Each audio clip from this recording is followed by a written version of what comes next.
I'm about to give you a brutal, honest truth right in your face.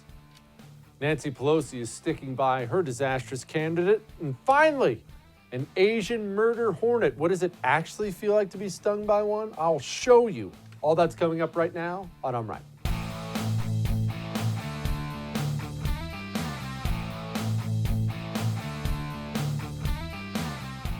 You're going to die.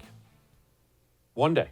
You are going to die. I don't know whether coronavirus is going to get you or not, or whether it's going to be a car accident, cancer, who knows? Maybe you're going to go bungee jumping in Mexico. Here's the truth. You're going to die.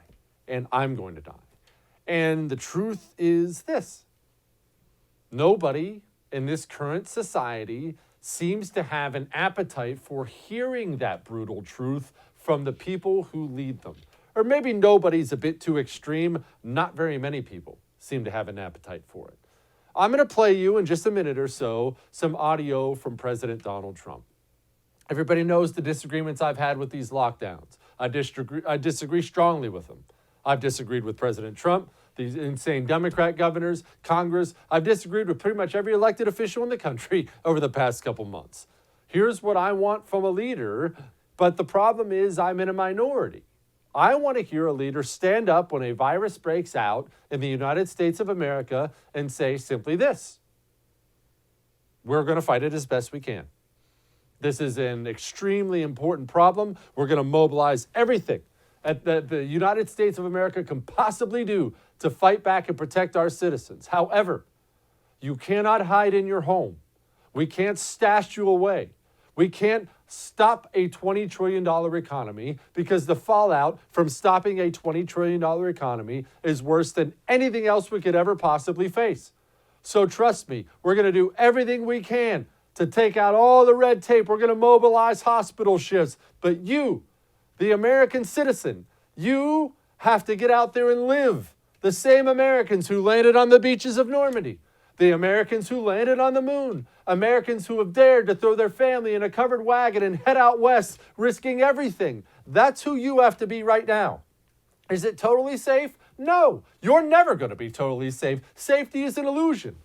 But yes, there's a virus. Yes, we're going to fight it. But yes, we have to keep putting one foot in front of the other. And that thing I just said that I wanted to hear from the American president, from congressmen, from senators, from governors, from mayors, not only was it not said, here's the thing that gets me. Nobody even wanted it said. They didn't. Let's just be frank about it. Or at least not many people. You probably did. I did, but the American people, I'm still looking at the poll numbers. They're sitting in front of me. The American people, in poll after poll after poll after poll, they don't want to be told, go live your life. Got to be free. Open up your business. Take whatever precautions you can. We're not going to order you to do so because we don't think we have the authority. You just do you. Do you as best as you can do it. The American people didn't want to hear that. What are we allowed to say here? What should I say here? On the back end of things? Is that too extreme? Does that sound too dour? I'm not trying to be a Debbie Downer, but let's be frank. If you look at every empire in the history of the world, they rise and they fall, and one of the indicators you're on the downward swing is you get soft and scared. You get rich first, which we were and are, and with that wealth comes getting soft and scared. And we had a virus break out, a serious one. I'm not downplaying the virus. And the American people did not want to hear how they need to keep living while we're going to tackle the virus. The American people wanted to hear, please, Daddy Government, take care of me. Just tell me, Daddy Government, that I'll be safe and I'll do anything. That's the truth. That's the truth. You who want to be free, you who, even if you agree with people locking down, don't think the government has the authority to do so, you're in a minority now. You're not in the majority anymore in the United States of America. And we just have to swallow that jagged little pill. That's just the bottom line. This thing has been revealing for me. It's been extremely revealing. I don't know where we go from here. I know that there have been things people have tried in the past when it comes to those great empires to keep them on the rise, to remind them who they are. There was once this great Mongol leader, Khan, you would call him, not Genghis. It was a couple generations after him. And he was no longer on the Asian steppe. You know, it sucks up there. It's cold. It's bitter. He was down in some beautiful Chinese city, which they'd, of course, I'm sure, slaughtered down to the last man not too long before. And he's in this beautiful castle, got everything he wants. He's clothed in silk, women running everywhere, the best foods. He's got everything he needs. And you know what he did? He brought grass, a big patch of grass, ugly grass from the Asian steppe, and he had it put right in his castle. Why? So he could remember. And so he could remember to remind his people who they actually were. There's an old saying, I certainly didn't come up with it, that you wear wooden shoes on the way up the stairs and you wear silk slippers on the way down them. Maybe that's just where we are. Maybe we're silk slipper people. Because if you hear what Donald Trump's about to say, that's what he should have said from the beginning. And that's what you should have wanted him to say from the very beginning. But we didn't. Well, because we can't keep our country closed for the next 5 years. You know, you could say there might be a recurrence, and there might be, and, you know, most doctors or some doctors say that it will happen, and it'll be a flame, and we're going to put the flame out. I'm not saying anything is perfect, and yes, will some people be affected? Yes. Will some people be affected badly? Yes. But we have to get our country open, and we have to get it open soon. Yeah. And you know what?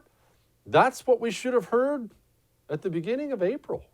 Let's just be honest. Stand up and give it to the people. And I don't want to hear about the media. I know what they're going to say. It's what they're already saying now. I mean, first of all, before we get to the media, because you can hear this line of questioning he was facing here, watch this. Don't you need to continue to meet with the task force to get this scientific expertise on this pandemic? We will have certain people, as an example, we have hospitals that we built. We have medical centers that we built. We have people on the task force that focus on that. We have people on the task force that's focused exclusively on ventilators. Well, we have more ventilators now than anybody in the world, and we're helping France, as you know. We're helping France, Italy, Spain, Nigeria. We're giving, I think, 250 to Nigeria. We have many countries that we're helping, but the ventilator problem is solved, so you don't need that. We have now it's sort of a combination of safety and reopening. So we'll have something in a different form. But the task force, for what we've done, I think everybody out there, when they're being very honest, I think the job we've done on testing will shortly be, and maybe even supersede, Doug, the job that we've done on ventilators, which people can't even believe. So I think that as far as the task force, Mike Pence and the task force have done a great job, but we're now looking at a little bit of a different form, and that form is safety and opening, and we'll have a different group probably set up for that. Yes. And the problem is what he's doing. He has this coronavirus task force, and as you heard him lay out, we don't need some of these people anymore. We have enough of this. We have enough of that. But now he's going to face what we should have faced 2 months ago. We have a hostile press. A hostile press. I'm sorry if this offends you. Actually, I take that back. I'm not sorry. A hostile press that would happily watch many of you die and would watch many of your livelihoods be completely wiped out if it meant defeating Donald Trump in the next election. Let's just be frank about that. It's the truth. Everyone knows it. Everyone has eyes, can see it.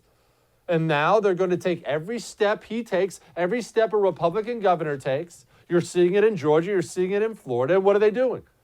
The guy opens up and immediately it's every headline. He opened up yesterday and we just had 1,000 deaths. We just had 50 new deaths. I've heard they're going to peak now. Experts are saying this is going to be more deaths. Have you heard about the deaths? Are you feeling responsible for the deaths? And the task force. You can't let a single person go from the coronavirus task force. And it's going to be, I guess you don't care about people dying. Didn't you hear people are dying? People are dying all over the place. They're going to do everything they can in an effort to get Trump and get Republicans. And they're going to hold us back even further. They suck. We know that. But the truth is, we paved that road for them. We did. As soon as we stood up, Republicans and Democrats stood up from the top to the bottom and told every American citizen, if you leave your house, you're going to die. If you leave your house, you're going to die. You want to kill grandma. We told them that for 2 months. And now we want them to get back to work. Now a lot of people aren't going to go back to work.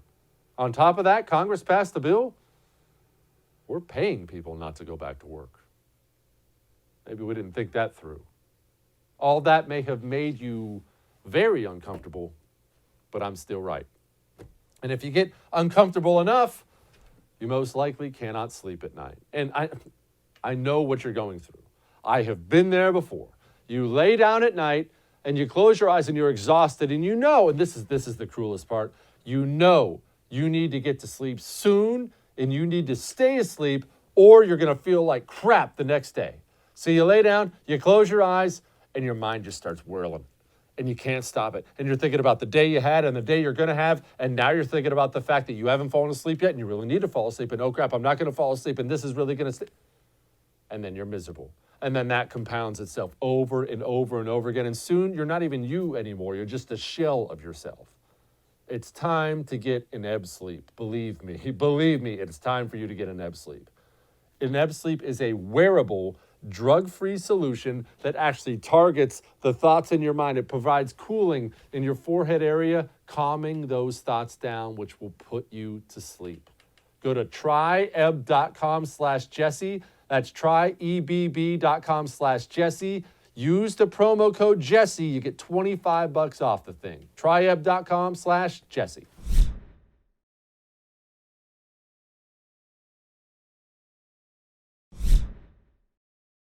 All right, I swear to you, on my life, we are going to have some laughs during this show. We are. It's going to be sunny. It's going to be fun. But I've got more bad news. I'm sorry. I'm basically the Grim Reaper. That's why I'm wearing black today. There's something coming out there, and I want you to do me a favor. We're going to have a little lesson tonight. You see, what we need as American people, what you need, what your kids need, what I need, what my kids need, we need to develop this independent spirit again where we think for ourselves. Not just what a politician says. Oh, okay, I'm sure. Not what an expert says. Not even what a doctor says. We think for ourselves. We hear what people are saying, and we try to figure out what exactly they mean and what's coming next. And so I want you to watch two clips from two very different politicians, two different parties, Mitch McConnell and Nancy Pelosi. They both had something to say about the potential of another stimulus bill. You know, and just a little money here and a little money there. Keep in mind, we're going to be like 30 trillion in debt soon. I'm not making that number up. I want you to listen very closely to what Mitch McConnell says here. Then we'll take a brief pause, and I want you to listen to Nancy Pelosi. And don't just take it at face value. Listen to what they're really saying and see if you come to the same conclusion I'm about to give you. Many people are asking for additional legislation. I think I can speak for our conference by saying we're not ruling that out, but we think we ought to take a pause here, do a good job of evaluating what we've already done. We want to measure its effectiveness on virtually a daily basis as we move forward. I'm not ruling in or ruling out anything except to say that if there is another bill that passes in the Senate, it will include the liability protections. Not ruling anything out. If there's another bill. All right. Part two of this is Nancy Pelosi. She had some things to try to say. I will refer to McConnell because he has said that, and the president has endorsed that, that we're not bailing out states for what they did. No, he referenced Illinois. Illinois is a state that was taken down the, I'm trying to find a euphemism for the word I want to use, a bad path by a Republican governor, now rescued by Democratic Governor Pritzker. Very proud of him. So when he says that, oh, we're not bailing out for past mistakes, listen, what we're saying is this is about the coronavirus. What did they spend? What are their outlays? What is their revenue loss because of the coronavirus? They know that. They'll come around on this. You know why? Democratic and Republican and Democratic governors need this. They're united in that. Same thing with mayors and county executives and the rest. Do you know what you should have heard from both of those interviews? Only one thing. You should have heard, I better hang on to my wallet because they're coming for you. And you could go ahead and write this down. Go ahead and record this, everybody. They're going to pass another bipartisan stimulus bill, bailout of the states. And sure, it'll have some business liability protection. And the states are going to get their pensions bailed out, pensions that were long underwater before coronavirus ever hit. And everybody's going to have their political goodies, right? You get a little of this and you get a little of that. And you know what really sucks the most? That when the day comes, not if anymore. I mean, look at these numbers, people. When the day comes where you're lighting a fire with dollar bills because it's so worthless, you know, a scene we've seen several times throughout history, not one of these people will stand up and say, hey, that's kind of my fault. Not one of them. You know who else has kind of disappointed me throughout this process? People on the right, Republican pundits, not just politicians, pundits too, who've been screaming at you for years about freedom and liberty and the Constitution, God-given rights. Nobody can take it away. And a virus breaks out and they all told you, shut up, peasant, go hide in your house, screw your small business. Oh, I remember who you are. I remember all of you very well. So when you have this salon owner in Dallas, this Shelley Luther, who opened up her salon against the rules, got herself arrested for it. She had a little Zoom thing, everything has to be done, you know, remotely now, and the judge tried to scold her. Here's what the judge had to say to her. That you now see the error of your ways and understand that the society cannot function where one's own belief in a concept of liberty permits you to flaunt your disdain for the rulings of duly elected officials. That you owe an apology to the elected officials whom you disrespected by flagrantly ignoring and in one case defiling their orders, which you now know obviously apply to you.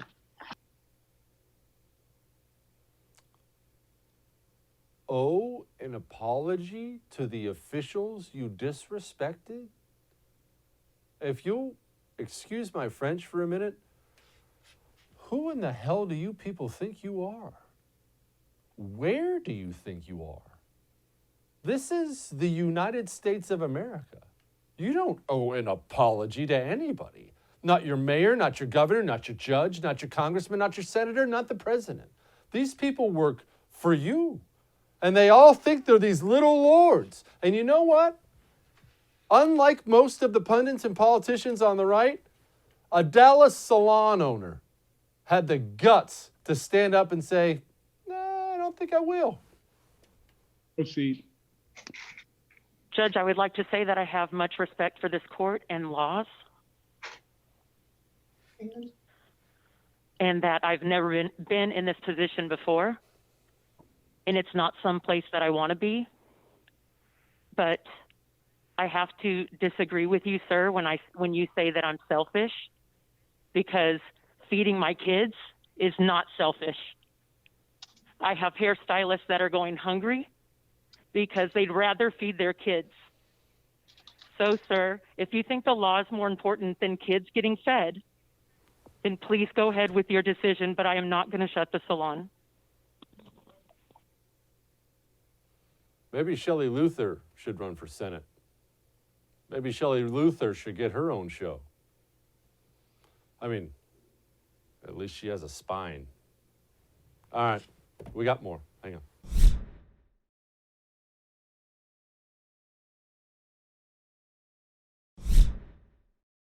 Well, look, everybody knows my thoughts. There aren't that many great people actually fighting for us in Washington, D.C., but there are some.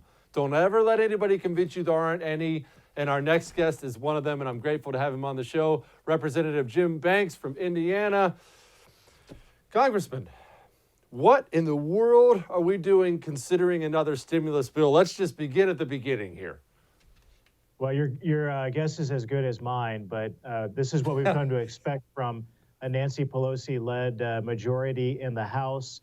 We're still waiting, no longer patiently, to be called back to Washington to get Congress back to work. We're begging Pelosi to call us back to work, to open the Capitol and allow us to do our job. That's what our constituents expect us to do. But I can tell you at this point, sitting here from my office in Fort Wayne, Indiana, we're in the dark, just like you are, about when exactly that's going to happen. The American people expect us to go do our job and do what we can to get America back to work, get this economy rebuilt and back on the right track. That's not going to happen if Congress is restricted from the Capitol and unable to get our jobs done. What exactly is her justification for that? I mean, for those of us who don't have the inside baseball stuff on Congress, does she just send out a mass email saying, I'll see you in a month? How does she justify just taking off when everyone else is dying out here? Well, the obvious fact of the matter is if she can leave all of us at home in our districts while she's in Washington, she's a one-man show, and that's how she's operating in the moment. She prefers to have the entire House of Representatives and the power of the full House of Representatives in her hands, and that's easier for her to control what the House will do if all of us are restricted from going to the Capitol. So fortunately, there are a few Republicans, like I talked to Kevin McCarthy last night. He's in the Capitol keeping an eye on things, but the longer that Pelosi can keep us at bay and restrict us from coming to the Capitol, the more she can run things herself, and that's a pretty dangerous calculation. I think all of us can agree. How she keeps such an iron grip on her party? It just seems bizarre to me that she's been able to keep such an iron grip on it for so long. There's nobody else up and coming in the Democrat Party who wanted to try to take her down? You would think that there would be. I mean, she's been around for a very long time, as you know. That's what it is. I mean, the rules in the Democrat Party are different than in the Republican Party. They don't have term limits on leadership positions.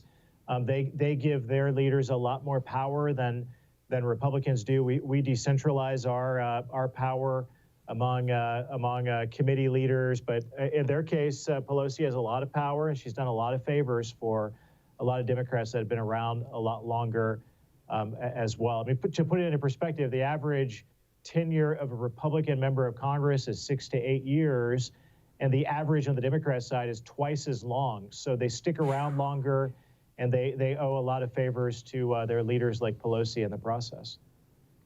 Curious about the garbage things that get thrown in a bill, even bills people have to vote for, bills people feel obligated to vote for, the CARES Act, whatever it may be. When you find out, huge amounts of money get earmarked for Harvard, who doesn't need the money, who's the actual human being that puts that in there? We always get told that it shouldn't be in there, and everyone, when asked about it, acts mad. Who actually is a robot didn't do it? Who put it in there?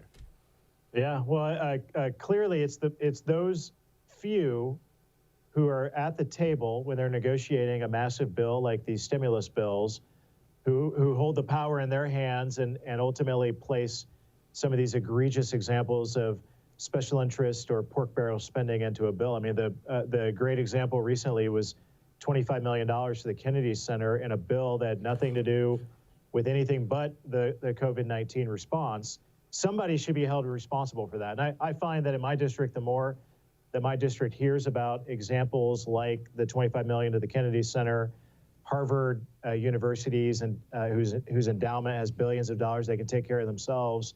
By the way, while small colleges in my district find out that they're not eligible for PPP, and then you find out that Harvard is eligible, or massive amounts of dollars to NPR and other examples of those types of that type of spending, my constituents are aghast. I mean, that is not what they want to hear during a time of national crisis. That's what's happening instead. So, who has the power to do that? It's those who have a seat at the table, which gets back to the point that I made a little bit ago. If Nancy Pelosi can force all of us to stay out of the Capitol, and she's the only one in the Capitol acting on behalf of the House, that gives her the ability that she's so hungry and thirsty for to run things herself in a way that she has all the power in her own hands with a complete lack of transparency, where you're going to see more of those examples in the future if that is allowed to last. Speaking with Congressman Jim Banks of Indiana, are you hearing people in your district? I know people are worried about unemployment. I know they're worried about coronavirus, and understandably so. Are you hearing anybody worried about the spending levels we're seeing? I'm hearing things like a $4 trillion deficit. And I got to tell you, Congressman, I about fell out of my chair because a hyperinflation or deflation, that puts us in a whole new world of pain.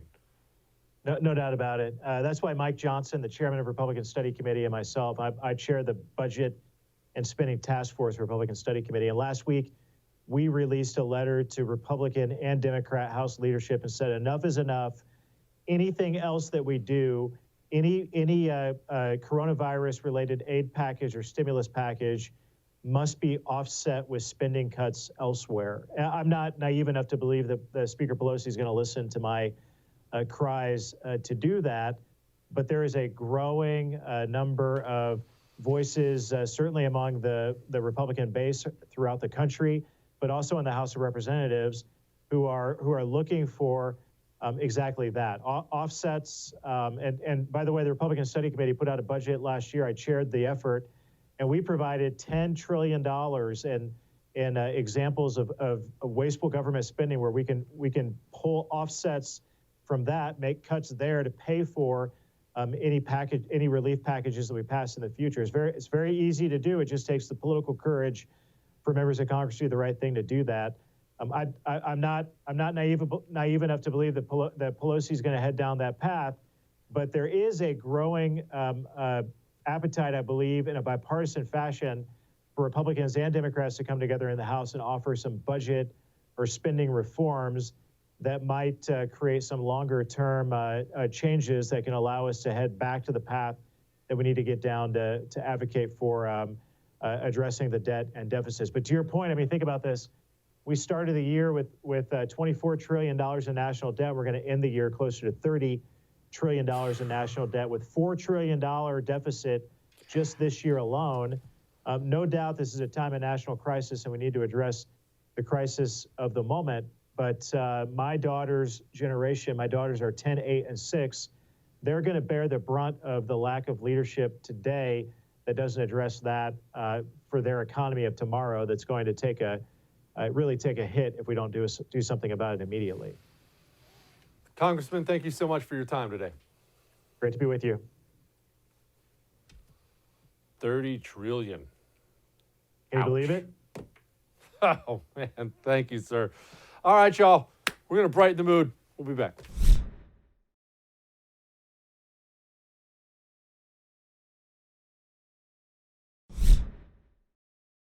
We are not going to spend forever on this today. I just want to motor through this really quickly. Democrats are in a race against time right now. Now, I know what you're saying. Jesse, you said Trump is in trouble because of the economy. He is. I believe that. But here's the deal. If you believe, as I do, and as I believe any honest person believes at this point, Joe Biden mentally is not doing well. I don't know what that is, but let's just say it's not a common cold. And people throw out things like dementia and Alzheimer's and senility. I don't know the answers to these questions. I'm not qualified to give that. I know that is a man degenerating before our eyes, though. I know that. I do have eyes. I've been watching politics for long enough now. That's not the Joe Biden who was vice president under President Barack Obama. It's just not. He's not doing well. And now he has a scandal. And now he has to try to deal with this scandal. At the same time, he should be getting relaxing care for the remainder of his days. So he has that stress on top of everything else. I mean, first of all, look at this response that he gave to Morning Joe about the assault allegations he's facing. Why limit this only to Tara Reade? Why not release any complaints that had been made against you during your Senate career? I'm prepared to do that. The best of my knowledge, there's been no complaints made against me in terms of my Senate career, in terms of my office and anything that's been run. Look, this is an open book. There's nothing for me to hide. Nothing at all. Approve a search of her name. Yes, and reveal anything that might be related to Tara Reade in the University of Delaware records. There is nothing. They wouldn't. They're not there. And if it's, I don't understand the point you're trying to make. The point There I'm are trying no to make personnel is that records you by are, definition. I'm just talking about her name, not anybody else in those records. A search for that.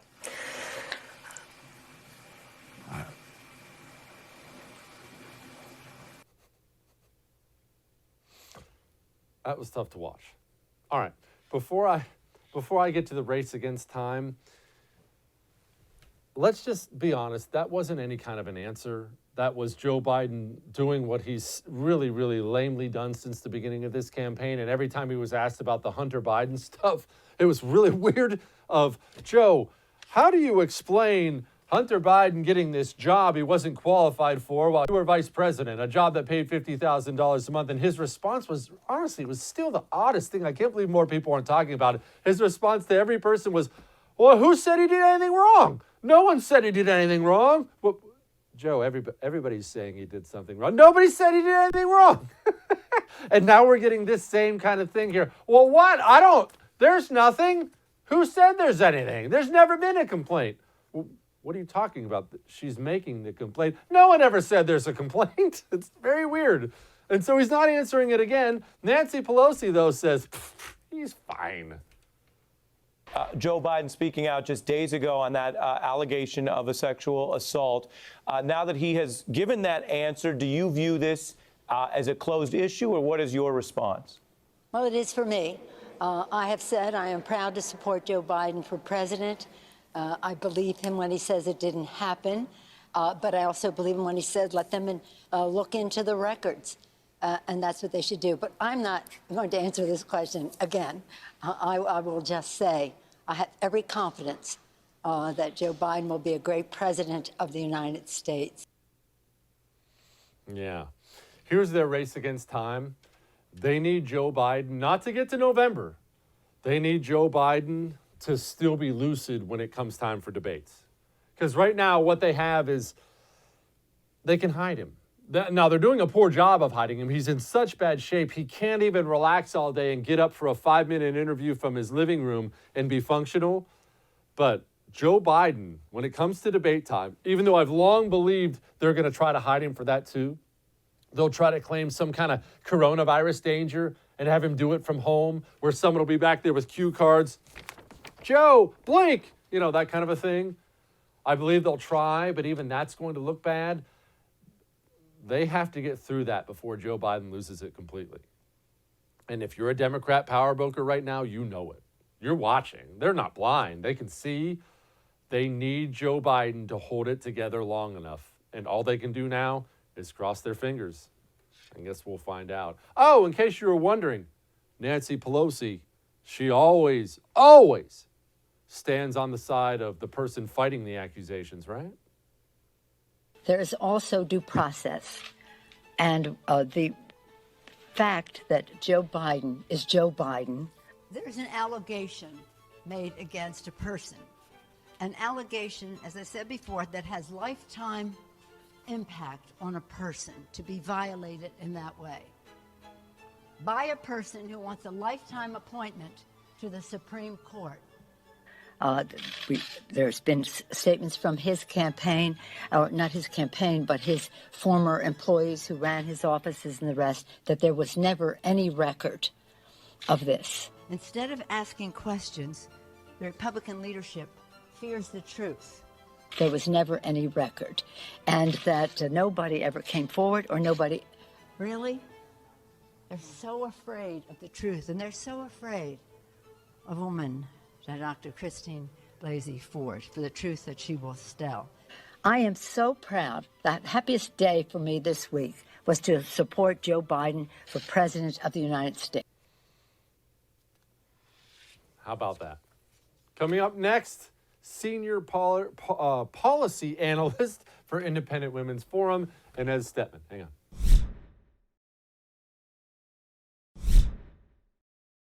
Joining me now, Senior Policy Analyst for the Independent Women's Forum, because we need smart people on occasion on this show, Inez Stepman. Inez, first of all, what is the Independent Women's Forum?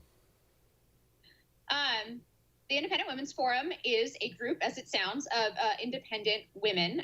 We work on a variety of policy issues. So our perspective is that all issues are women's issues. So you won't find us only focusing on like a handful of issues the left says are quote unquote women's issues. So we work on foreign policy, on economics. I work on mostly education, K-12 and higher ed policy issues. And our goal is to advance solutions that actually help provide opportunity and freedom on the ground rather than just sounding good or making people feel good about themselves. So that's who we are. Speaking of freedom and issues like that, the university system, you and I are, well, mostly in agreement on the disastrous state of it. My solution for it is a bit more extreme than yours. I'd like to fire every professor and burn all the buildings to the ground. You're a bit more reasoned in your approach. Is this coronavirus thing, the economic disaster thing? I'm seeing students suing universities. Universities, many of them are going to be in trouble, maybe not the right ones that should be in trouble. What does this look like coming out the back end for our American communist university system? So first of all, in order to answer that question, I want to go back and point out that the entire business model on which universities have operated for the last several decades is taxpayer money, right? So these are taxpayer-backed student loans. That's why we have a $1.7 trillion in outstanding student loans floating around.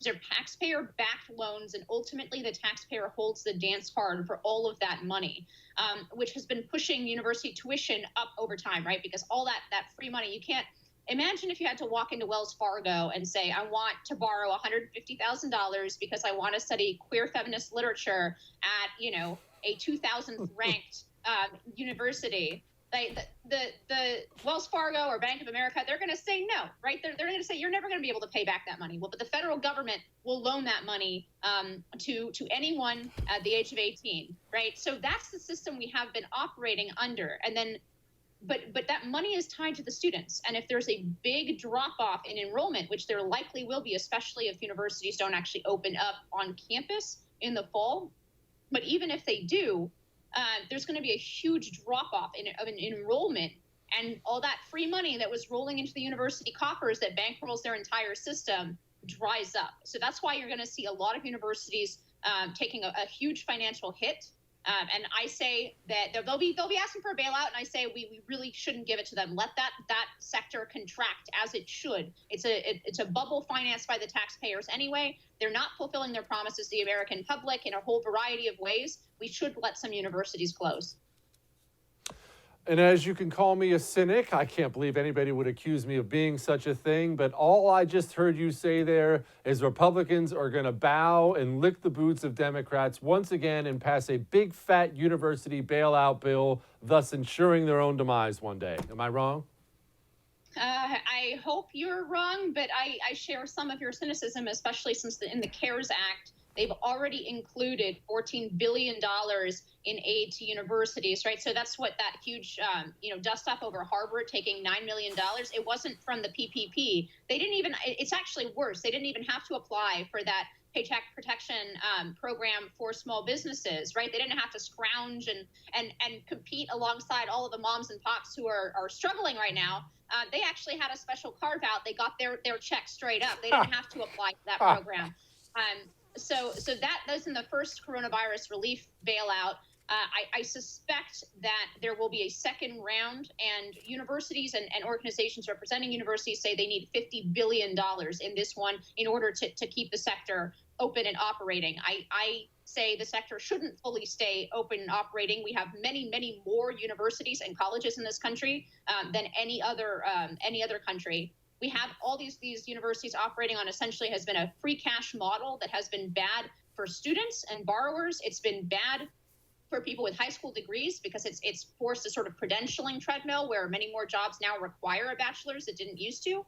And it's bad for the taxpayer, and it's bad for the country because it allows these universities to endlessly expand all of these studies departments and hire, six-figure diversity coordinators and other kind of administrative jobs. It finances all of that stuff. And so I think it would be good for the country to actually have the university sector right-size itself. And as on a more practical level, would they actually contract? Would they, let's say by a miracle from God, a Republican actually finds their lower intestinal fortitude and chooses not to bail out something for the first time in the history of mankind. Does a university actually close? Do they shut the doors and nail the windows and we're not doing this anymore? Or is it just a massive money shift like it seems so many other industries do?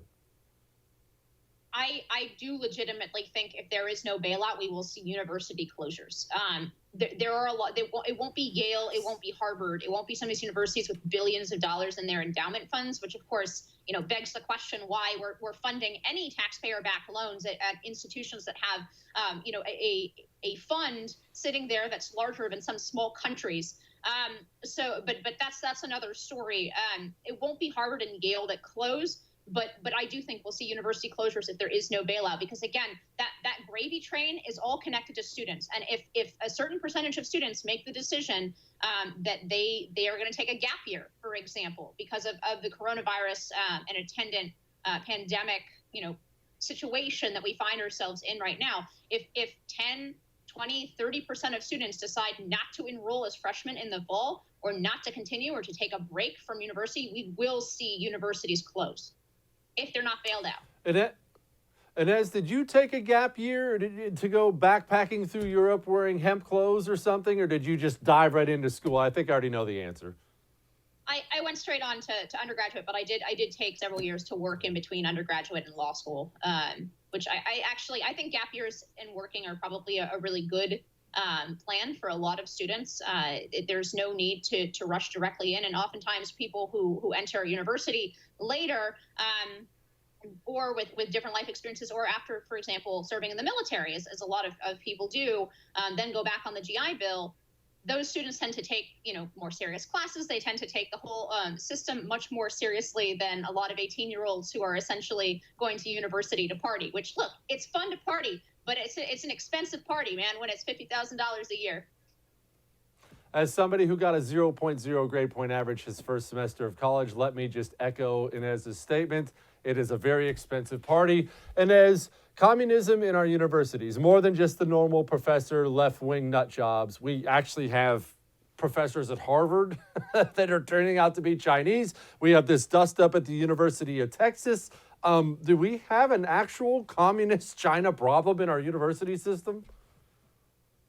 We do, not just in the universities, but in a lot of institutions. I mean, I think we would be foolish to imagine that the Chinese don't have various spies and people interacting. But I'm actually less worried about the spies and more worried about the fact that there are so many useful idiots who seem to go along with the Chinese Communist Party's propaganda on the coronavirus and on a whole host of other issues. There have been some really disturbing pieces published, for example, in The Atlantic that say this is the end of the American century. The Chinese did so much better with this virus than we did. That's like straight from the playbook of the CCP. So I'm, even though I do think it's a problem, and I think we should be looking at taking Confucius Institutes, which is what you're referring to. Confucius Institutes are on a lot of American university campuses. They teach Chinese language, Mandarin, and they also teach some things about the history and culture of China. Now, that's theoretically fine.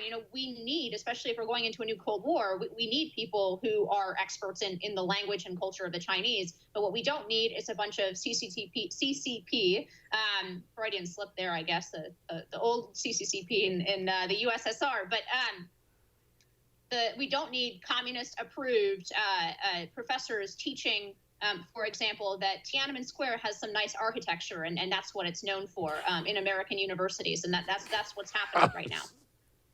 Jeez.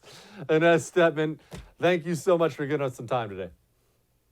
Thanks for having me, Jesse. It's good to see you. You too. All right. It's murder hornet time, baby. Hang on.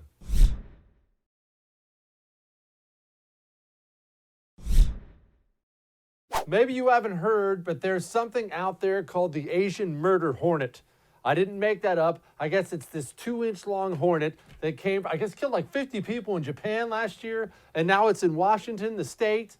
It'd be kind of cool if it was in D.C. Anyway, it's in Washington, the state, and it's murdering honeybees, and it like saws off their head with these huge jaws.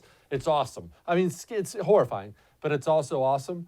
And there's this certified lunatic out there named Coyote Peterson. He has a YouTube channel. I'm warning you, if you start watching it, you'll never be able to stop. This guy's awesome. He lets all these horrible bugs that have these horrible stings sting him, and he films the reaction. And of course, he did this with the Asian Murder Hornet. So without further ado, here's what you can look forward to if one of these gets a hold of you. All right, you guys ready? Ready if you are. I'm Coyote Peterson, and I'm about to enter the sting zone with the Japanese giant hornet. 1, 2, here we go, 3.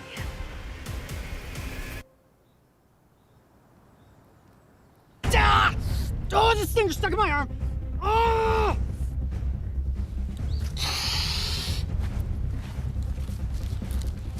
Ooh. How bad is it? Oh man, wave of dizziness really quick. Ah! Oh! Oh, searing pain!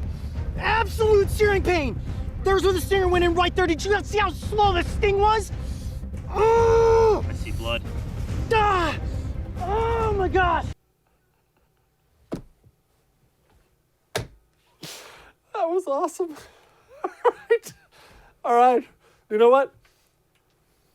I can't promise you we're not going to have another Coyote Peterson video tomorrow. All right. I'll see you then.